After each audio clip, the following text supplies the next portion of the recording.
오늘은 고린도전서 마지막 시간으로 고린도전서 15장, 16장을 살펴보도록 하겠습니다. 그러니까 오늘로 고린도전서가 다 끝이 납니다. 그래서 제가 오늘 마지막으로 다시 한번 마무리를 하고 고린도전서의 전체의 내용을 살펴본 뒤에 고린도전서 15장, 16장을 살펴보도록 하겠습니다.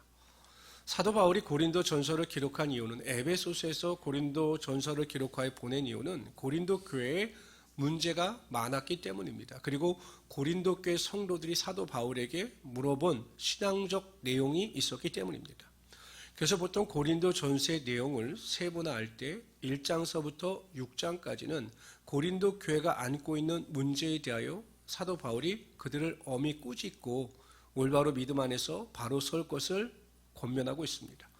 보통 파가 갈렸습니다. 게바, 베드로파, 아볼로파, 그리스도파, 바울파, 막 교회 안에서 분열이 일어나는 것입니다.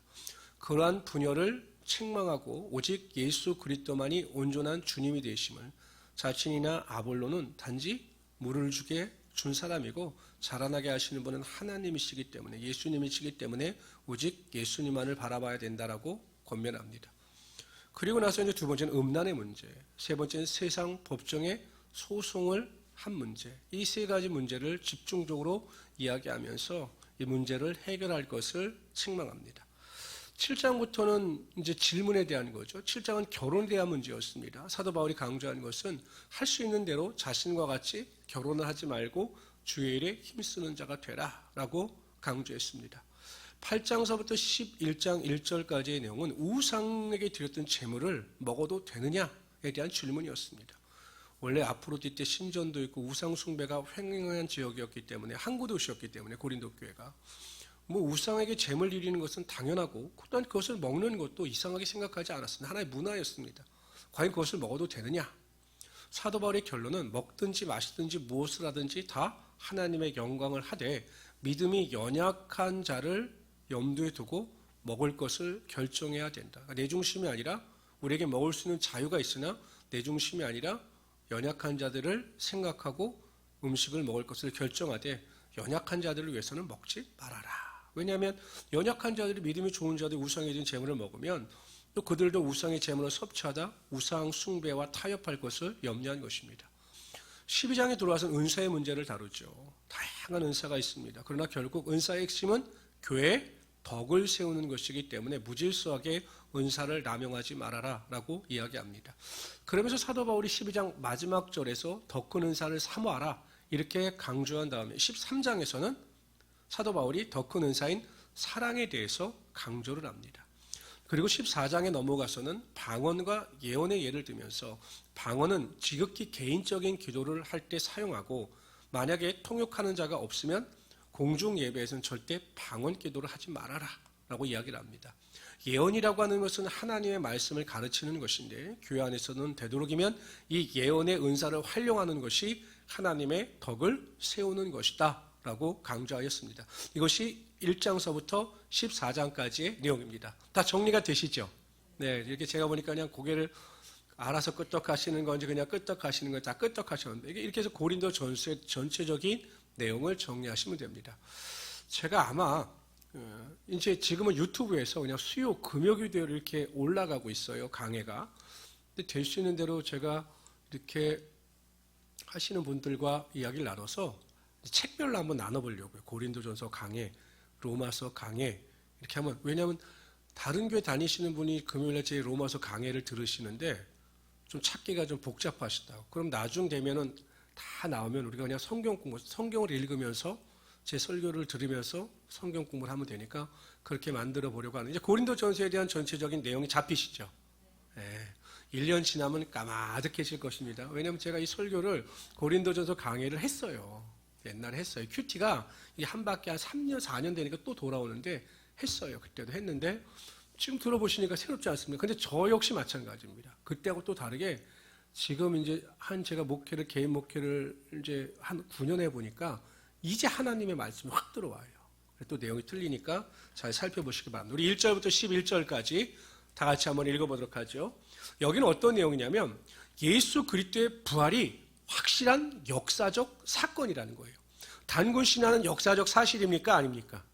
아니에요. 신화예요. 신화. 근데 예수님께서 죽었다 살아나신 것은 신화가 아니라 역사적 사실이다.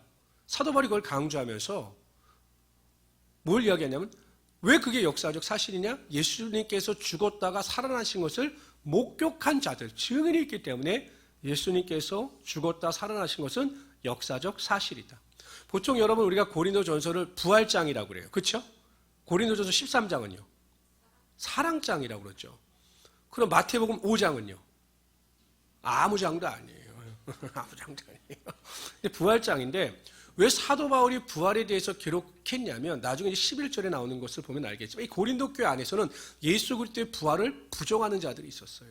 두 번째는 그럼 우리가 부활을 한다면 우리의 몸이 부활의 몸이 어떤 몸이겠느냐 이게 막 궁금했던 거예요. 그에 대한 두 가지 질문을 사도 바울에게 던진 것이고 예수 그리스도의 부활을 부정하는 자들에게 대하여 예수님께서 부활하신 것은 역사적 사실이다라는 것을 1절서부터 11절까지 강조합니다. 다 같이 읽어봅시다. 시작. 형제들아 내가 너희에게 전한 복음을 너희에게 알게 하노니 이는 너희가 받은 것이요 또 그 가운데 선 것이라. 너희가 만일 내게 전한 그 말을 굳게 지키고 헛되이 믿지 아니하였으면 그로 말미암아 구원을 받으리라.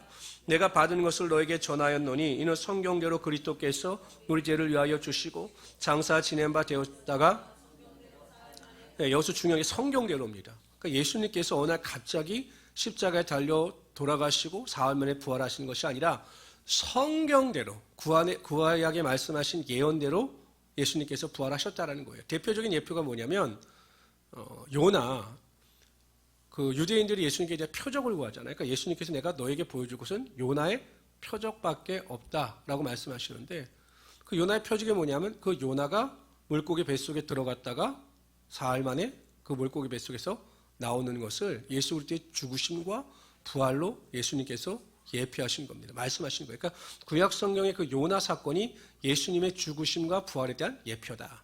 그리고 또 창세기 3장 15절에 보면 그 뱀이 하와를 유혹하여 선악을 알게 하는 나무를 따먹었을 때 하나님께서 그 하와를 향해서 저주를 선포하시죠. 뭐냐면 잉태하는 고통을 당할 것이고 너가 뱀의 머리를 상하게 할 것이다. 이렇게 말씀하셔요. 그것도 예수님께서 죽었다가 다시 부활하실 것을 예표한 것이다. 그래서 예수님께서는 성경대로 부활하시는 것이다 라고 말씀하고 있는 겁니다. 5절 다 같이 읽읍시다. 시작. 게바에게 보이시고 후에 12 제자에게와 그 외 500여 형제에게 일시에 보이셨나니 그 중에 지금까지 대다수는 살아있고 어떤 사람은 잠들었으며 그 후에 야고보에게 보이셨으며 여기서 야고보는 12사도 야고보가 아니라 주의 형제 야고보입니다. 예수님의 동생인 거죠. 예수님의 동생 야고보는 예수님을 믿지 않았다가 예수님께서 죽으시고 부활하신 이후에 예수님을 믿습니다. 그리고 나서 그 예루살렘 교회의 아주 유능한 지도자가 됩니다. 그 다음에 8절이요. 시작. 맨 나중에 만삭되지 못하여 난 자 같은 내게도 보이셨느니라. 나는 사도 중에 가장 작은 자라. 나는 하나님의 교회를 박해하였으므로 사도라 칭함받기를 감당하지 못할 자니라. 그러나 내가 나된 것은 하나님의 은혜로 된 것이니 내게 주신 그의 은혜가 헛되지 아니하며 내가 모든 사도보다 더 많이 수고하였으나 내가 한 것이 아니요 오직 나와 함께 하신 하나님의 은혜로다. 그러므로 나나 그들이나 이같이 전파하며 너희도 이같이 믿었느니라. 여러분 보통 눈으로 보고 귀로 들은 증언만큼 확실한 증언은 없어요. 지금의 워낙 블랙박스라고 하는 것이 일반화되어 있기 때문에 뭐 따로 목격자를 찾는 현수막이 길가에 비치되어 있지 않지만 예전에 보면 그냥 수없이 목격자를 찾습니다. 이런 현수막을 보았습니다. 그러니까 본 사람의 증언이 가장 신빙성이 있고 법적인 구속력을 가진다는 거죠. 그러니까 사도 바울이 예수님께서 부활하신 사건에 대한 증언과 성경대로의 말씀을 선포하는 겁니다. 특히 모든 12제자들에게도 보이셨고 500명에게도 일시에 보이셨다는 거예요. 근데 이게 성경에 500명에게 보이셨던 일이 기록되어져 있지는 않아요. 그래서 추측하기는 언제냐면 그 사도행전에 보면 예수님께서 감난산에서 승천하시잖아요. 40일 동안 제자들을 가르치신 다음에 그때 모였던 사람들의 숫자가 아마 500명이지 않았겠느냐 이렇게 생각을 합니다. 그러니까 500명이 일시에 보이신 거예요. 죽었다가 살아나신 그 예수님께서 500명 앞에 일시에 보이신 것입니다. 이 모든 것을 종합해 보았을 때 예수님께서 죽었다가 부활하신 것은 역사적 사실이다. 성경이 말씀하시고 개인들이 보고 경험했기 때문에 이것은 의심할 필요가 없다라고 사도 바울이 강조하는 겁니다.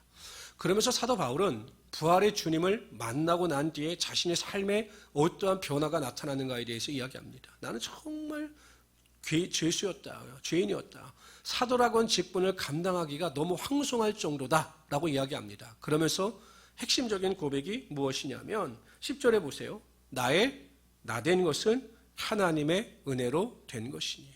그러니까 여러분 부활을 경험하고 예수 그리스도의 부활의 은혜 가운데 살아가는 사람은 항상 이 은혜를 떠나 살지 못합니다. 지금 내가 살아가고 있는 모든 것이 다 하나님의 은혜고 하나님의 축복입니다 라고 고백하고 하나님의 영광을 위하며 살아갈 수밖에 없다라는 것입니다. 왜 그렇습니까? 예수님께서 죽었다 부활하셨다고 하는 것은 나 또한 영원히 죽을 수밖에 없었지만 그 복음을 믿는 순간 나에게도 그 영생의 부활의 축복과 은혜가 주어지기 때문에 그 은혜로 말미암아 감사하며 살아갈 수밖에 없다라는 것이에요. 우리 모든 성도님들도 사도 바울처럼 이 부활의 주님을 만난 그 감동과 감격을 가지고 내 형편이 어떠하든지 간에 무슨 일이든지 항상 나의 나된 것은 하나님의 은혜입니다. 모든 것이 하나님의 축복입니다. 이러한 고백과 믿음을 가지고 감사하며 살아가시는 우리 성도들이 되시기를 주님의 이름으로 축원합니다. 12절부터 19절까지 읽도록 하죠. 12절 먼저 읽읍시다. 시작. 그리스도께서 죽은 자 가운데서 다시 살아나셨다 전파되었거늘 너희 중에 어떤 사람들은 어찌하여, 그러니까 이게 사도 바울이 고린도 전서에서 부활에 대한 이야기를 언급한 이유가 여기 있는 것이에요. 성도들 중에는 예수 그리스도의 부활이 없다, 어떻게 죽은 자가 살아날 수 있겠느냐, 이렇게 의심하는 자들이 있었기 때문에 이 15장 부활장을 기록하게 됐다는 거죠. 다 같이 읽어보세요. 13절 시작. 만일 죽은 자의 부활이 없으면 그리스도는 다시 사라지지 못하셨으리라. 그리스도께서 만일 다시 사라지지 못하셨으면 우리가 전파하는 것도 헛것이요 또 너의 믿음도 헛것이며 또 우리가 하나님의 거짓 증언으로 발전되리니 우리가 하나님이 그리스도를 다시 살리셨다고 증언하였습니다. 만일 죽은 자가 다시 살아난 일이 없으면 하나님이 그리스도를 다시 살리지 아니하셨으리라.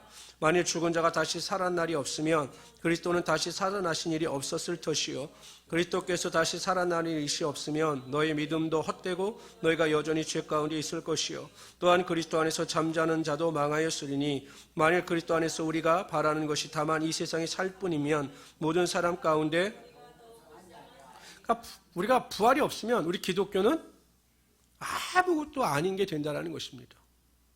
우리 기독교에서 예수 그리스도의 부활을 빼버리면 우리 기독교나 불교나 유교나 똑같다라는 것이에요. 불교나 유교는 수양의 종교입니다. 수양의 종교. 그러니까 여러분 불교에서 가장 중요하게 생각하는 게 내가 부처가 되는 거거든요. 그럼 내가 부처가 되는 건 뭐냐면 내가 수양을 통해서 내 안에 있는 내 자아를 죽여서 내가 부처가 되는 거예요. 이게 수양의 종교거든요. 유교도 마찬가지고요. 그런데 기독교는 수양의 종교가 아니라 생명의 종교입니다. 생명의 종교. 예수 그리스도의 부활을 믿는 순간 죽음에서 멸망에서 생명과 영생으로 변화되는 것이 이 기독교의 핵심이고 이 기독교의 본질인 거예요. 제가 여러분 계속 몇 번 예화를 들어 말씀했지만 부처와 불교와 기독교의 가장 큰 차이점을 보여주는 사건이 똑같은 사건이 있어요. 예수께서 인도의 한 숲 마을을 거닐다가 그 독자가 죽은 한 과부가 와서 그 석가에게 자기 아들을 살려달라고 했을 때 이 석가가 이야기하죠. 내가 네 아들을 살려줄 테니 내 요구대로 하라. 그 마을로 내려가서 한 번도 그 집안에서 죽음을 치러보지 않는 집, 그러니까 한 번도 죽음을 경험해보지 못한 집에 들어가서 쌀을 한 줌씩 10줌을 받아오면 내가 네 아들을 살려주겠다. 이렇게 이야기한 겁니다. 과부가 내려가죠. 좋아서 살려준다고 하니까. 근데 여러분 그런 집이 어디 있습니까? 모든 집에 죽음을 경험해보지 못한 집이 어디 있어요? 다 죽음을 경험했죠. 석가에게 와서 실망한 듯 이야기합니다. 아이고 불가능한 일입니다. 제가 가보니까 다 죽음을 다 경험했습니다. 그래서 쌀을 얻어오지 못했습니다. 그랬더니 석가가 뭐라고 이야기하냐면 봐라. 반드시 인생은 태어나면 죽는 것이다. 생자 필멸이라. 그러니 죽음을 받아들여라. 이렇게 이야기합니다.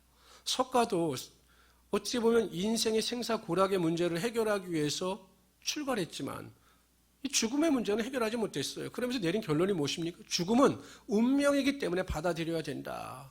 왜냐하면 여러분 석가도 피조물이었기 때문에. 공자도 마찬가지죠. 그 제자 자로가 묻습니다. 공자님, 제가 고민입니다. 뭐가 고민인가? 현재 일은 그렇더라도 우리가 죽으면 우리는 어떻게 되는 겁니까? 라고 그 자로가 물어요. 그때 공자가 뭐라고 대답하냐면, 참 공자도 솔직한 사람입니다. 여보게 자로, 우리가 현재의 이치도 깨닫지 못하고 현재의 일도 잘 모르는데 죽음 이후의 문제에 대해서 우리가 무엇을 알 수 있겠는가? 라고 이야기를 합니다. 모르는 거죠. 피조물이기 때문에. 근데 예수님께서는 보십시오. 그 누가복음 7장에 보면 예수님께서 나인성에 들어가셨는데 한 과부가 그 독자 아들의 죽음으로 말미암아 막 슬퍼합니다. 막 그 나인성 안에서 막 사람들이 너무 안 된 거죠. 과부가 그 아들 하나 바라보고 살아왔는데 그 아들이 죽은 거예요. 젊은 아들이. 막 그 관을 메고 나가는데 막 사람들이 막 나가는데 막 과부가 울고 난리가 났어요. 그러니까 예수님이 보기에도 너무 안 되셨던 거죠. 그래서 요청하지도 않았는데 예수님께서 가셔서 그 여인을 잘 위로하신 다음에 관을 붙잡고 이야기합니다. 청년아, 일어나라. 그때 여러분 죽었던 청년이 일어납니다. 석가는 똑같은 상황에서 뭐라고 이야기했습니까? 생자필멸이라. 태어나면 다 멸절되는 것이니 죽음을 운명으로 받아들이라. 이렇게 이야기했어요. 그런데 예수님께서 뭐라고 말씀하십니까? 생자필멸이 아니에요. 일어나라! 라고 하니 죽은 자가 일어나는 하나님의 역사가 나타나게 되었던 거죠. 어떻게 이것이 가능했느냐? 예수님께서 사망의 저주를 끊으셨기 때문에, 사망을 정복하셨기 때문에 예수님께서 생명의 능력이 될 수 있었던 것입니다. 그래서 예수 그리스도의 부활은 확실한 것이며, 그것을 믿는 우리들에게도 예수 그리스도의 부활의 능력이 반드시 나타나게 되는 것입니다. 그래서 여러분, 십자가에 못 박혀 우리의 죄를 담당하시어 돌아가신 예수께서 사흘 만에 부활하심으로 사망을 정복하시고 믿는 자들에게 생명을 주신 것을 믿으시고, 우리 성도님들도 그 부활의 예수님을 바라보시면서 소망 가운데 넉넉히 이기며 살아갈 수 있는 하나님의 귀한 성도들이 되시기를 주님의 이름으로 축원합니다. 20절부터 28절까지 읽도록 하죠. 읽습니다. 20절부터 시작. 그러나 이제 그리스도께서 죽은 자 가운데 다시 살아나사 잠자는 자들의 첫 열매가 되셨도다. 사망이 한 사람으로 말미암았으니 죽은 자의 부활도 한 사람으로 말미암는도다. 아담 안에서 모든 사람이 죽은 것 같이 그리스도 안에서 모든 사람이 삶을 얻으리라. 그러나 각각 자기 차례대로 되리니 먼저는 첫 열매인 그리스도요, 다음에는 그가 강림하실 때 그리스도에게 속한 자요, 그 후에는 마지막이니 그가 모든 통치와 모든 권세와 능력을 멸하시고 나라를 아버지 하나님께 바칠 때라. 그가 모든 원수를 그 발 아래 둘 때까지 반드시 왕노릇 하시리니 맨 마지막에 멸망당할 원수는 사망이니라. 만물을 그의 발 아래 두셨다 하셨으니 만물을 아래에 둔다 말씀하실 때 만물을 그의 아래에 두시니가 그 중에 들지 아니한 것이 분명하도다. 만물을 그에게 복종하실 때에는 아들 자신도 그때 만물을 자기에게 복종하게 하신 이에게 복종하게, 여기는 이제 아들은 예수님이시고 만물을 자기에게 복종하게 하신 이는 하나님이십니다. 복종하게 되리니, 다 같이 읽읍시다. 시작. 이는 하나님의 만유의 주로서 예수님께서 부활의 첫 열매가 되셨다는 것이죠. 첫 번째 열매. 그럼 여러분 어떻습니까? 첫 번째 열매가 되셨다라고 하는 것은 두 번째 열매가 있다라는 거죠. 두 번째 열매가. 그럼 첫 번째 열매가 되신, 부활의 열매가 되신 예수 그리스도 다음에 두 번째 열매 누구일까요? 우리라는 거예요. 우리. 성도, 저와 여러분이라는 것입니다. 믿으십니까? 근데 그 부활의 열매가 언제 완성이 되느냐? 예수 그리스도께서 강림하실 때라는 거죠. 23절 봅시다. 시작. 그러나 각각 자기 차례대로 되리니 먼저는 첫 열매인 그리스도요, 다음에는 그가 강림하실 때 그리스도에게 속한 자요. 그게 누구냐면 우리예요. 우리. 그러니까 예수님께서 강림하실 때 우리가 부활의 몸을 입고 천국 잔치에 동참하게 된다는 것입니다.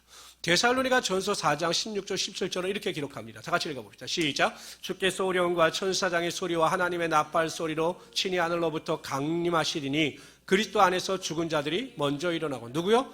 죽은 자들이 먼저 일어난다는 거예요. 그러니까 시신들이 먼저 일어난다는 것입니다. 그리고 있습니다. 시작. 그 후에 우리 살아남은 자들도 그들과 함께 구름 속으로 끌어올려 공중에서 주를 영접하게 하시리니 그리하여 우리가 항상 주와 함께 있으리라. 예수께서 재림하실 때 우리가 부활의 몸을 입고 그 은혜 가운데 동참하게 된다는 것입니다. 항상 이러한 소망을 가지고 살아가시는 우리 귀한 성도들이 되시기를 주님의 이름으로 축원합니다. 한편 오늘 28절에 보면 예수님께서도 하나님께 대하여 복종을 하셨다. 이렇게 말씀하셔요.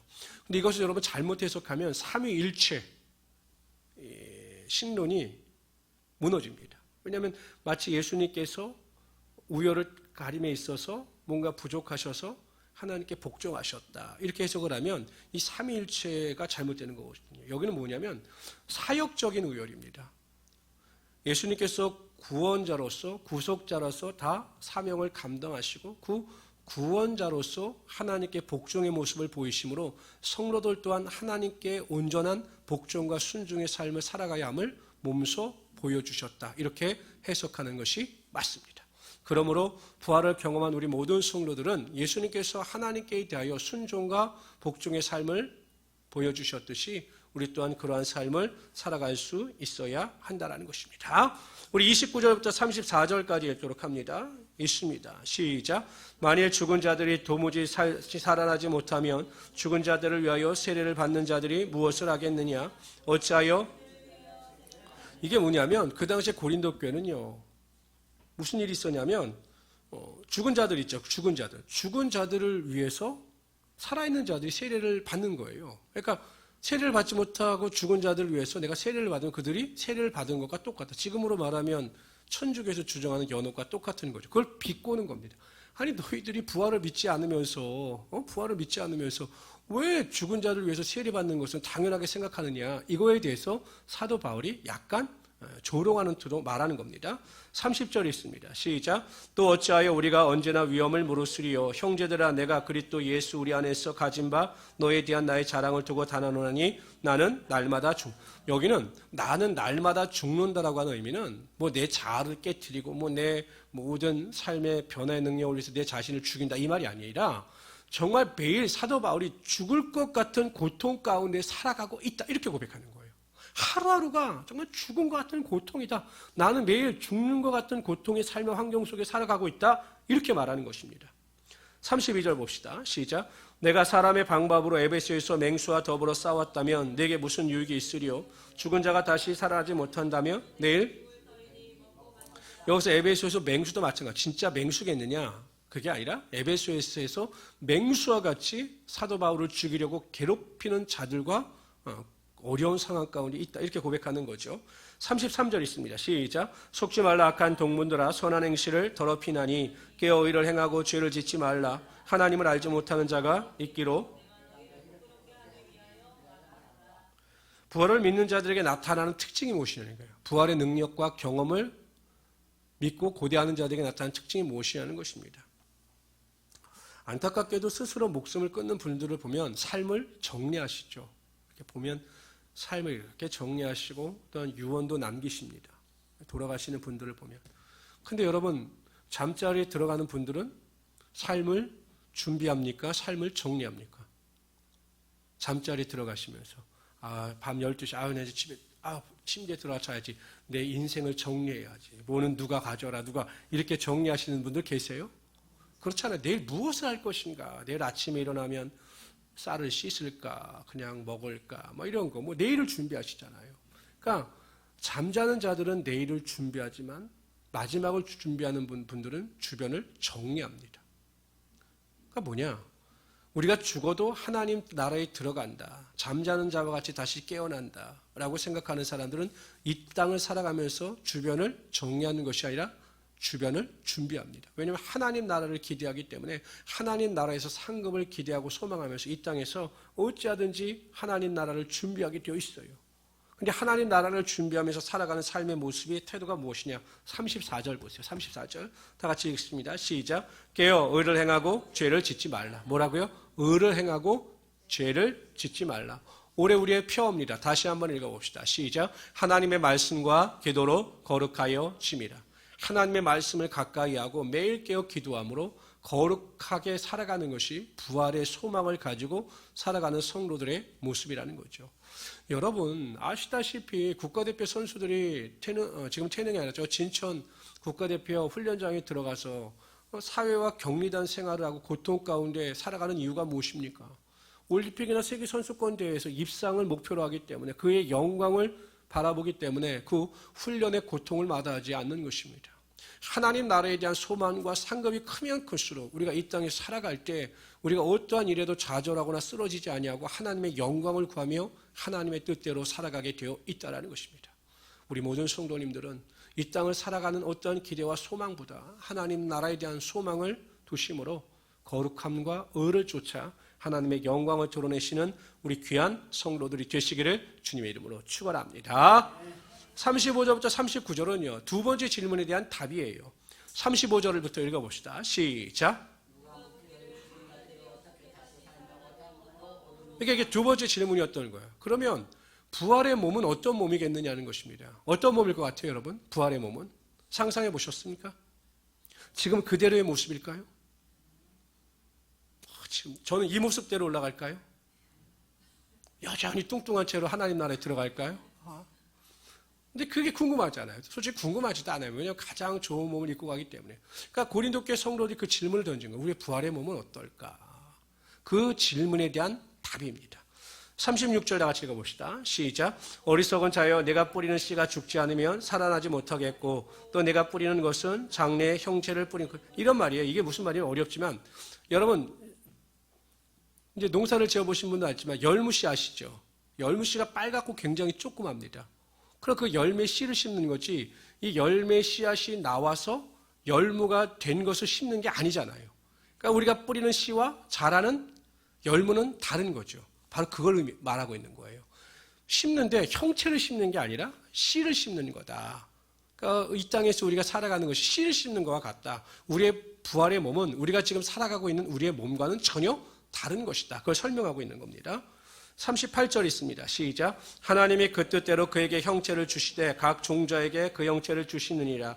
육체는 다 같은 육체가 아니니 하나님의 사람의 육체요 하나는 짐승의 육체요 하나는 새의 육체요 하나는 물고기의 육체라. 지금 이 땅에서 각 육체가 틀리잖아요. 짐승과 사람이 다르지 않습니까? 40절 시작. 하늘에 속한 형체도 있고 땅에 속한 형체도 있으나 하늘에 속한 것의 영광이 따로 있고 땅에 속한 영광의 영광이 따로 있으니 해의 영광이 다르고 이것은 무엇이냐면 해는 발광체잖아요. 해가 스스로 빛을 내지만 별은 발광체가 아니에요. 해가 그 별을 달을 비춤으로 말미암아 그 달이 그 빛을 반사하는 거예요. 그런 걸 상징하는 별도 마찬가지라는 거. 각각의 별의 빛의 크기나 밝기가 다 다르다라는 것이. 이것은 무엇을 의미하냐면 부활의 다양성을 의미하는 거예요. 부활의 다양성을 의미하는 겁니다. 다 같이 읽어봅시다.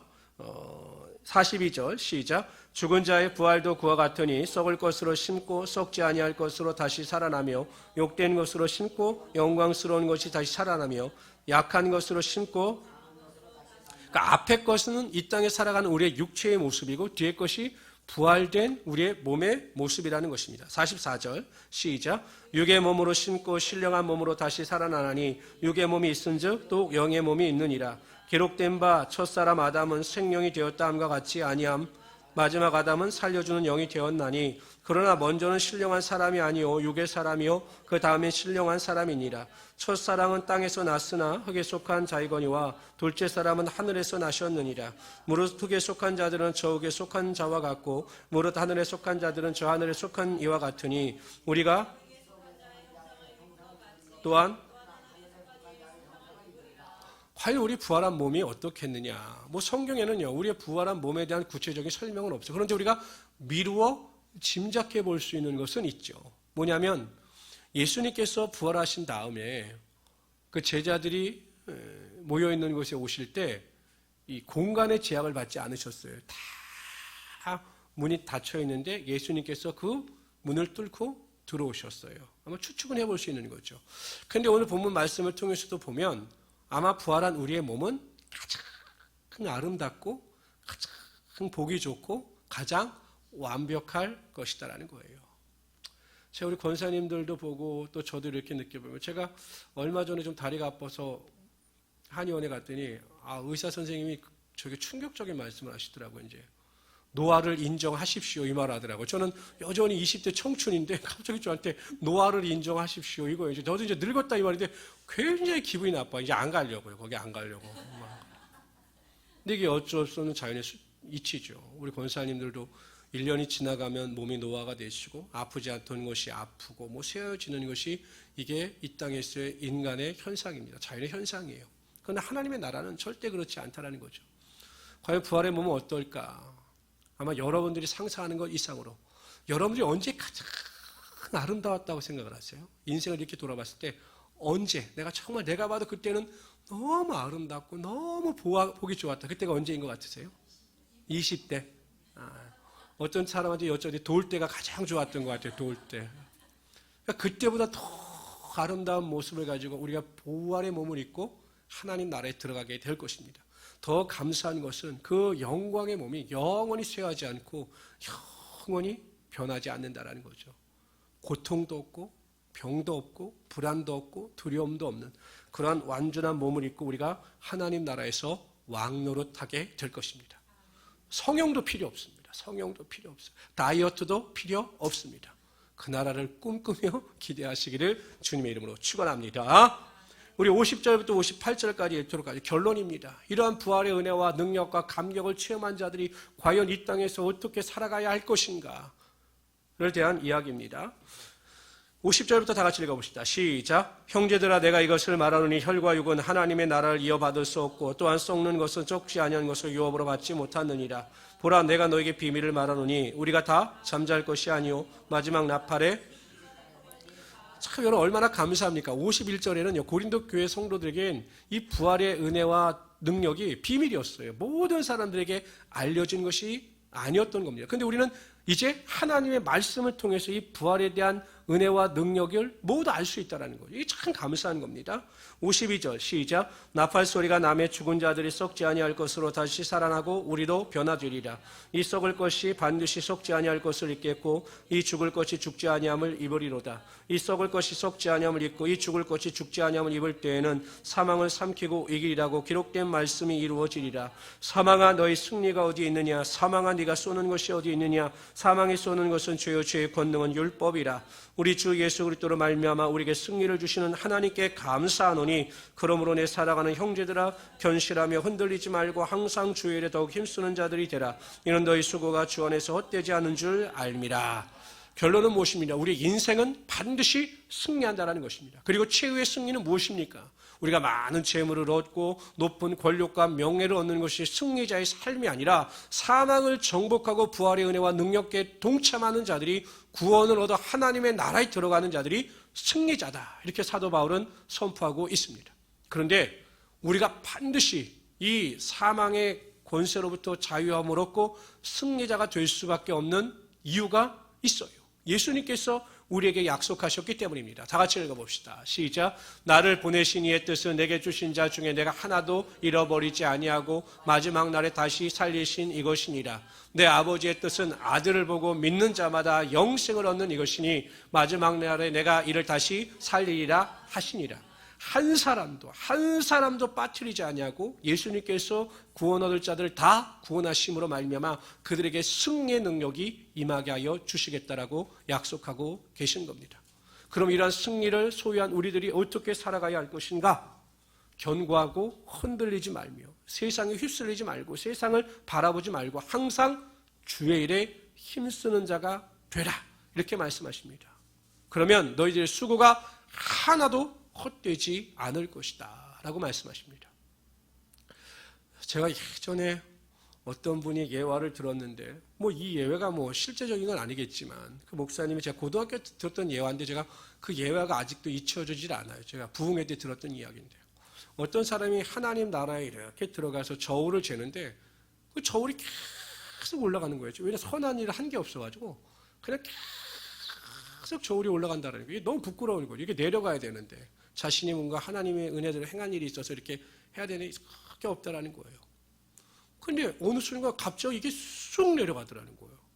내가 무슨 일에서 이렇게 딱 내려가나 이렇게 했더니 어느 날 자기 집에 어려운 사람이 찾아와서 돈을 빌려달라고 했는데 성도 중에 한 사람이 그 돈을 빌려준 게 아니라 너무 딱해서 그 얼마 되지 않는 돈을 그냥 줬다는 거예요.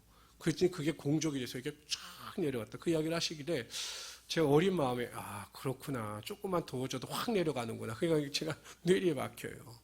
아마 그 강사 목사님은 그렇게 말씀하시고자 원했던 것이겠죠. 작은 선행이라도 하나님을 위하여 하는 선행은 하나님께서 하나도 잊지 아니하시고 반드시 그것을 보응하여 주신다라는 거예요. 여러분들이 별거 아닌 것 같지만 이렇게 예배자로 나와서 하나님을 예배하고 하나님께 영광을 돌리고 하나님의 말씀대로 살려고 노력하고 믿음으로 기도하는 거 다 기억하시고 반드시 그 믿음대로 되는 역사가 여러분 삶 가운데 나타나게 하여 주시는 것입니다.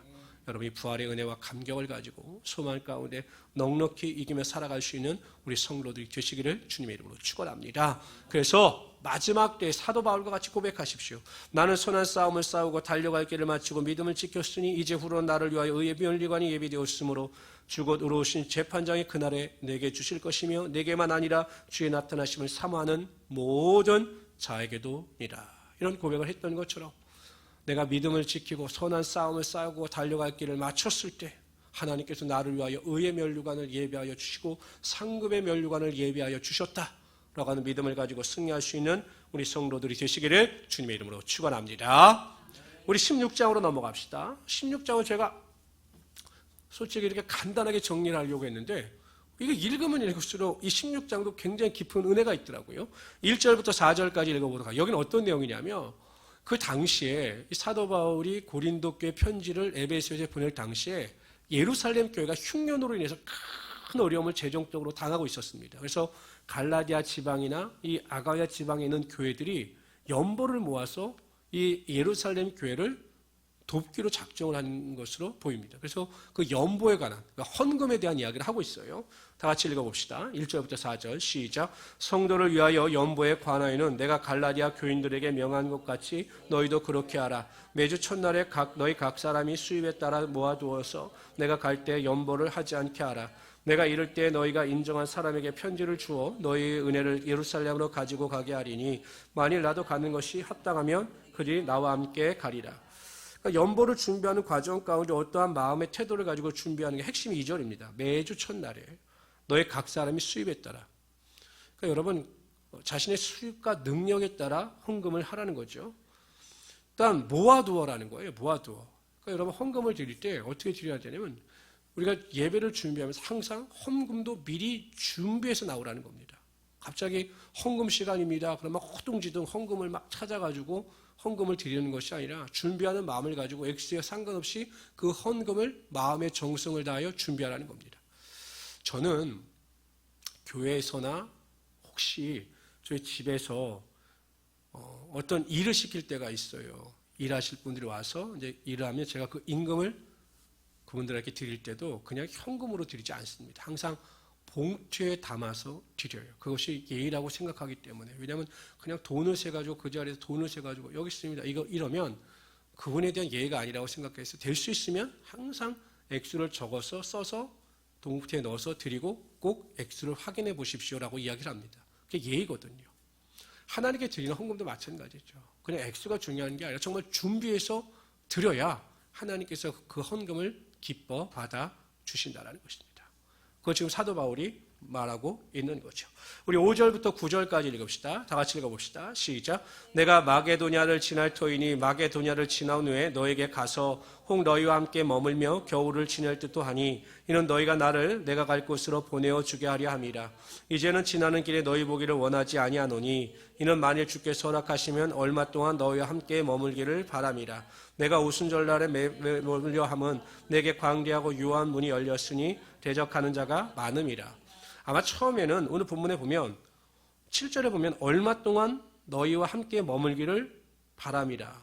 그러니까 처음에는 7장 앞에 보면 지나가는 길에 잠깐 들를 계획이었는데 이 고린도 교회에 문제가 많은 것을 알고 사도 바울이 잠시 동안이라도 그곳에 머물기를 소망하고 그들에게 그 방문 계획을 알리고 있는 거죠. 여러분 어떠세요? 좋은 사람과 만나고 싶으십니까? 나에게 속 썩이고 그냥 보기만 하면 머리가 찔끈찔끈한 사람을 만나고 싶으십니까? 그냥 보기만 하면 머리가 찔끈찔끈했던 사람을 보면 어떻습니까? 네? 머리가? 저도 그러지 말아야 되는데 저희 아파트에 한 분이 계신데 이분은 제가 목사인 걸 아는지 그냥 아침에 새벽 예배만 끝마치고 가면 무슨 보안관처럼 항상 거기 이렇게 지키고 계셔요. 그러다가 저만 만나기만 하면 뭐 쓰레기가 어떻고 뭐가 어떻고 그거를 한 5분 동안 말을 하셔요. 그것도 매일. 그 저를 이렇게 기다리고 있어요. 차 대고 있으면 이렇게 뒤에 기다리고 있어요. 너무 무서워요. 제가 어느 날은 그분이 뒤에 있으면 차에서 안 나와요. 갈 때까지 안 나와요. 이렇게. 왜 또 잡히면 5분이니까 너무 힘들어요. 근데 어느 날 그러다 마음을 고쳐먹었어요. 아이고 오직 말할 데가 없으면 저러실까. 그래서 요즘은 그걸 다 받아들이는데 날로 시간이 늘어나고 있습니다. 하나님께 기도하죠. 피할 길을 예비하여 주십시오라고 기도합니다. 근데 사도 바울이 그래서 좀 대단하다고 생각하는 거예요. 고린도 교회가 얼마나 골치가 아픕니까?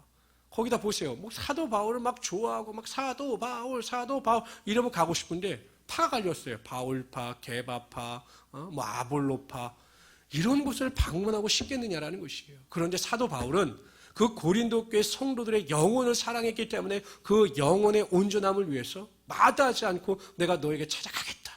너희와 교제하겠다라고 말하고 있는 것입니다.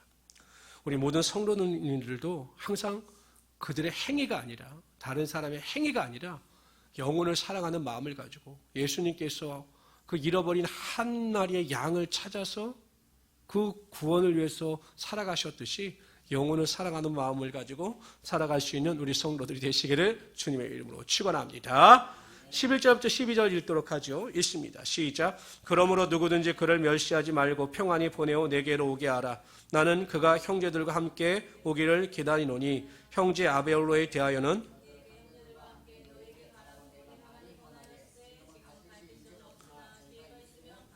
10절이 빠졌네요. 10절을 한번 다시 한번 읽어봅시다. 10절은 디모데에 대한 이야기입니다. 디모데가 좀 소심했던 것으로 보여요. 10절 읽읍시다. 시작. 너희가 조심하여 그로 두려움이 없이 너희 가운데 있게 하라. 이는 그도 나와 같이 주의를 힘쓰는 자임이니라. 그러니까 사도 바울을 대신하여 디모데가 방문하게 되면 그 디모데를 좀 잘 보살펴줘라. 또 아볼로에 대해서 이야기하는데 아볼로는 내가 너희들에게 가기를 권면했지만 지금은 갈 때가 아니다라고 거부했다는 거예요. 나는 이 아볼로도 대단한 사람이라고 봅니다. 왜냐하면 여러분이 고린도 교회에서 이 아볼로의 위치가 절대적이었던 거예요. 왜냐하면 거의 뭐 베드로하고 사도 바울하고 동급 아닙니까? 아볼로포가 생겼으니까. 만약에 인간적인 욕심이나 사익을 쫓았다면 가지요. 가서 자기 팔을 만들죠. 요즘에 이단들처럼 막 추종하고 목사님들 마찬가지. 막 목사님을 추종하고 막 목사님을 좋아하고 막 파를 만들잖아요. 뭐 예수파, 그리스도파가 아니라 뭐 김 무슨 파, 뭐 방 무슨 파, 조 무슨 파 이렇게 목사의 파를 만들잖아요. 근데 아볼로는 그러한 위치에도 있었음에도 불구하고 교회의 유익을 위해서 자신의 욕심을 내려 놓았다라는 것이에요. 성도 여러분, 항상 우리가 나의 유익을 구치 아니하고 항상 하나님과 교회의 유익을 구할 때 하나님께서 반드시 우리의 삶에 하나님의 능력이 임하게 하여 주시는 것입니다. 우리 13절부터 24절까지 읽도록 하죠. 마지막 당부와 인사입니다. 읽읍시다. 시작. 깨어 믿음에 굳게 서서 남자답게 간건하라. 너희 모든 일을 사랑으로 행하라. 형제들아 스데바나의 집은 곧 아가의 첫 열매요 또 성도 섬기기로 작정한 줄을 너희가 아는지라. 내가 너희를 권하노니 이같이 사람들과 또 함께 일하며 수고하는 내가 스데바나와 브루드로와 아가우그와 온 것을 기뻐하노니 그들이 너희 부족한 것을 채웠음이라. 그들이 나와 너의 마음을 시원하게 하였으니 그러므로 너희는 이런 사람들을 알아두라. 아시아와 교회들이 너에게 무난하고 아굴라와 브리스가와 그 집에 있는 교회가 주원해서 너에게 간절히 무난하고 모든 형제도 너에게 무난하니 너희는 거룩하게 입맞춤으로 서로 무난하라. 나 바울은 친필로 너에게 무난하노니 만일 누구든지 주를 사랑하지 아니하면 저주를 받을지어다. 우리 주여 오시옵소서. 또는 우리 주께서 임하셨도다. 주 함께 할지어다. 아멘. 마지막 당부와 인사입니다. 제가 이 16장을 준비하면서 너무 은혜를 받았습니다. 그래서 16장 마지막 당부를 주일날 설교하기로 작정을 세웠습니다. 그래서 자세한 설교는 그날 들으시기를 바랍니다. 그러나 맛배기만 하나 보여드리도록 하겠습니다. 18절 읽어봅시다. 18절 있습니다. 시작. 마음을 시원하게 하셨으니 동그라미 시원하게 하였으니 그들이 나와 너의 마음을 나 사도 바울과 성도 고린도 교회 성도의 마음을 시원하게 하였으니 다 같이 읽어봅시다. 시작. 그러므로 너희는 이런 사람들을 알아주라. 잠언서 25장 13절을 읽어봅시다. 시작. 충성된 사자는 그를 보낸 이에게 마치 수수하는 날의 얼음 냉수 같아서 능히 그 주인의 마음을 시원하게 하느니라. 하나님의 마음을 시원하게 하시는 우리 성도들이 되시기를 주님의 이름으로 축원합니다. 여러분 한 분 한 분을 볼 때마다 하나님의 마음이 시원하셔야 되겠죠. 그냥 막 갈증이 날 때 그 시원한 얼음물을 마시면 진짜 마음이 시원하지 않습니까?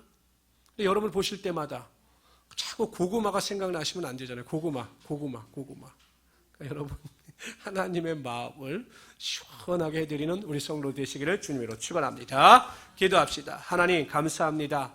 무엇보다도 우리에게 부활의 소망을 주시고 또한 예수 그리스도의 재림을 기대하고 소망하면서 살아갈 수 있도록 도와주신 은혜를 감사합니다.